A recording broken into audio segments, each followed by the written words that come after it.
জানালাম। আমি আজকে গেছিলাম আমাদের গ্রামের বাড়ি, আর আমাদের এখানে হচ্ছিল আমার বাড়ির পুজো হচ্ছে, ধর্মরাজের পুজো। আপনাদের কার কার আছে আজকে?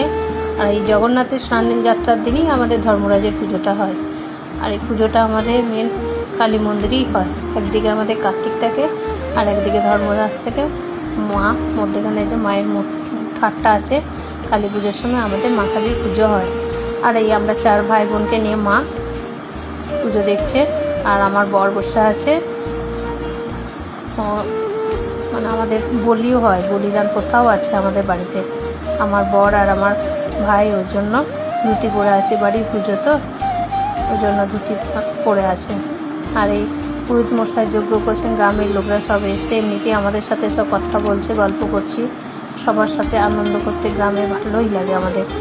আমাদের গ্রামটা আমাদের কাছে খুবই ভালো লাগে। গ্রামের মজাই আলাদা। আমরা 4 ভাই বোন যখন গ্রামে যাই আমাদের আসতে ইচ্ছা করে না, খুব ভালো লাগে। গ্রামের পরিবেশ খুবই ভালো। আর এদিকে পুজো চলছে, এই যে কাকু আমাদের পুজো করে। আর গ্রামে সবাইকে নিয়ে আনন্দ করা একটা মজাই আলাদা, যে যজ্ঞ হচ্ছে। আর আপনাদের কার কার আছে আজকে ধর্মরাজের পুজো একটু বলবেন, সবাই কমেন্ট করে জানাবেন।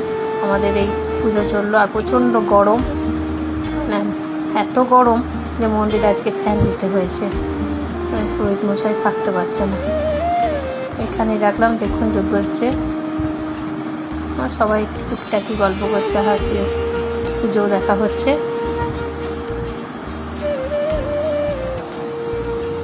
আমাদের কিন্তু বলিদান